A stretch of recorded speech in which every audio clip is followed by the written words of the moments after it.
اور اب ہم آپ کو سناتے ہیں ذوالکفل علیہ السلام کا قصہ۔ قرآن عزیز میں ذوالکفل علیہ السلام کا ذکر 2 سورتوں یعنی سورۃ الانبیاء اور سورہ صاد میں آیا ہے، لیکن دونوں سورتوں میں صرف نام مذکور ہے، مختصر و مفصل کسی قسم کے حالات کا کوئی تذکرہ نہیں ہے۔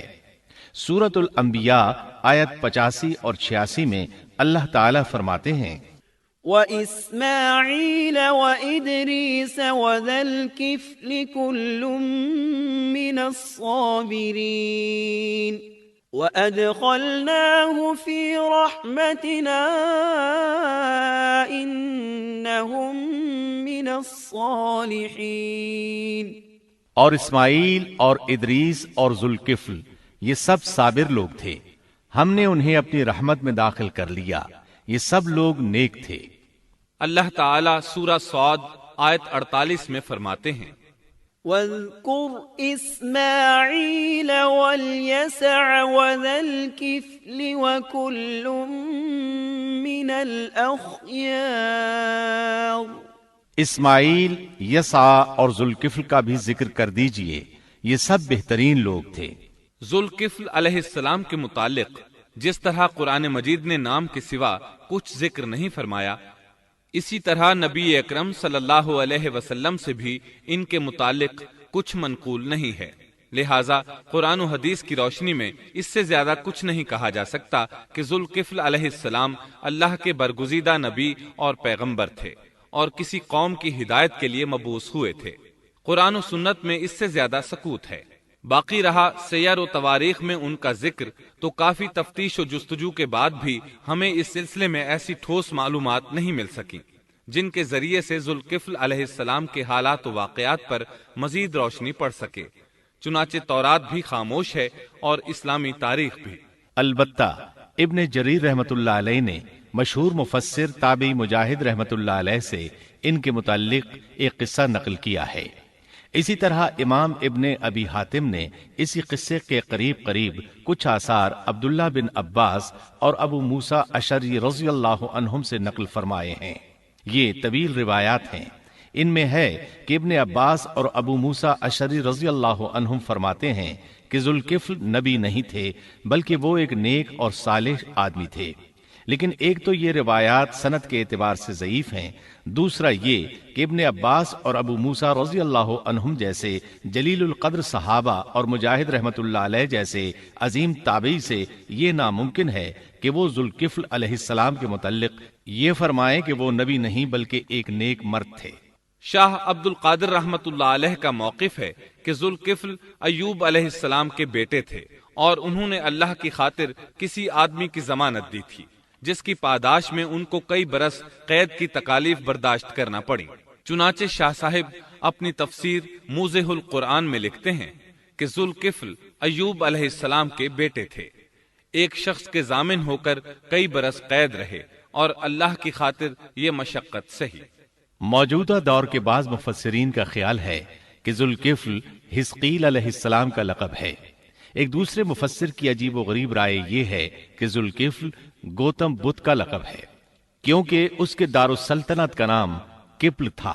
جس کا معرب کفل ہے، اور عربی میں ذو صاحب اور مالک کے لیے آتا ہے، اور صاحب مال کے لیے ذو مال اور مالک شہر کے لیے ذو بلد کے الفاظ کثرت سے استعمال ہوتے ہیں،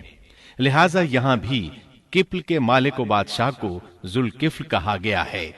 اس مفسر نے یہ بھی دعویٰ کیا ہے کہ گوتم بدھ کی اصل تعلیم توحید اور حقیقی اسلام ہی کی تعلیم تھی، مگر اس کی موجودہ صورت دوسرے ادیان کی طرح محرف اور مسخ شدہ ہے، لیکن یہ اقوال قیاس و آراء سے زیادہ تاریخی حیثیت سے کوئی وقت نہیں رکھتے۔ ہم اس تعصب کے قائل نہیں ہیں کہ اگر صحیح تاریخ سے یہ ثابت ہو جائے کہ قرآن نے جن انبیاء کے صرف نام ذکر کیے ہیں ان کا مصداق فلاں برگزیدہ ہستی ہے، اور اس کا انکار صرف اس لیے کر دیا جائے کہ اس سے پہلے چونکہ ایسی بات کسی نے نہیں کہی اس لیے یہ قابل رد ہے۔ یقیناً ہم اس حقیقت کو تسلیم کرتے ہیں کہ تاریخی حقائق کی جستجو کا باب بند نہیں ہوا، اور آئے دن نئی نئی تحقیقات سامنے آ رہی ہیں اور جدید انکشافات ہو رہے ہیں۔ بلکہ ان کے ذریعے قرآن مجید اور احادیث رسول کے بیان کردہ واقعات کی تصدیق ہوتی چلی جا رہی ہے۔ ملحد و بے دین لوگ ان کا انکار اس لیے کرتے اور کرتے آ رہے ہیں کہ تاریخ اور فلسفہ ان کا ساتھ نہیں دیتے، لیکن اگر قرآن کریم کی بیان کردہ کسی ہستی کے متعلق مزید انکشافات روشنی میں آئیں تو ہمارے لیے انکار کا باعث نہیں بلکہ مخالفین پر مزید حجت اور دلیل ہیں۔ لیکن اس حقیقت کے اقرار کے باوجود اس سے یہ بھی لازم نہیں آتا کہ کسی واقعے کے متعلق کوئی شخص اگر محض اپنے وہم و گمان اور قیاس و انداز سے بے دلیل کوئی بات کر دے تو ضرور اس کو مان لیا جائے۔ چنانچہ ذوالکفل علیہ السلام کو گوتم بدھ قرار دینا ابھی تک اس سے زیادہ کوئی حیثیت نہیں رکھتا۔ ہمارے لیے دنیا کے مختلف گوشوں میں اللہ کے فرستادہ نبیوں پر ایمان لانے کے لیے قرآن کی وہ تینوں دفعات کافی ہیں جو دین اسلام کا امتیازی وصف ہیں۔ سورۃ الفاتر آیت 24 میں اللہ تعالیٰ فرماتے ہیں، وَإِن مِّنْ أُمَّةٍ إِلَّا خَلَا فِيهَا نَذِيرٌ، اور کوئی امت ایسی نہیں ہوئی جس میں کوئی ڈر سنانے والا نہ گزرا ہو۔ سورۃ المومن آیت 78 میں اللہ تعالیٰ فرماتے ہیں، مِّنْهُم مَّن قَصَصْنَا عَلَيْكَ وَمِنْهُم مَّن لَّمْ نَقْصُصْ عَلَيْكَ، بعض انبیاء کے واقعات ہم آپ کو بیان کر چکے ہیں اور ان میں سے بعض کے قصے تو ہم نے آپ کو بیان ہی نہیں کیے۔ سورۃ البقرہ آیت 136 میں اللہ تعالیٰ فرماتے ہیں، لا نفرق بین احد من رسله، ہم رسولوں میں سے کسی کے درمیان فرق نہیں کرتے۔ اس لیے ایک مومن کا یہ عقیدہ ہونا چاہیے کہ ہم اللہ کے انبیاء میں سے کسی نبی کے درمیان کوئی فرق نہیں کرتے، یعنی تمام انبیاء پر ایمان لاتے ہیں۔ اس صاف اور واضح عقیدے کے بعد اگر ہمارے سامنے کسی ملک اور کسی خطے کے انبیاء اور رسول کے واقعات نہیں بھی آئے تو اس کے اسباب و وجوہات اور ہیں، لیکن جہاں تک ان پر ایمان لانے کا تعلق ہے وہ اختصار سے بھی کافی ہے، اور ان کی تفصیلات سے آگاہی ہماری رشد و ہدایت کے مقاصد یعنی اللہ پر ایمان اور نیک اعمال کے لیے ضروری نہیں ہے، خصوصاً جبکہ اللہ تعالیٰ نے ہم پر یہ حقیقت بھی قرآن مجید میں واضح کر دی ہے کہ نبی اکرم صلی اللہ علیہ وسلم خاتم النبیین ہیں اور تمام سچے ادیان کی صحیح اور حقیقی تعلیم کی تصدیق کر کے ان کو بلند درجات کے درجہ کمال تک پہنچانے والے ہیں، جیسا کہ سورۃ المائدہ آیت 3 میں اللہ تعالیٰ فرماتے ہیں، اليوم اکملت لکم دینکم واتممت علیکم نعمتی ورضیت لکم الاسلام دینا، آج میں نے تمہارے لیے دین کو کامل کر دیا اور تم پر اپنا انعام بھرپور کر دیا اور تمہارے لیے اسلام کے دین ہونے پر رضامند ہو گیا۔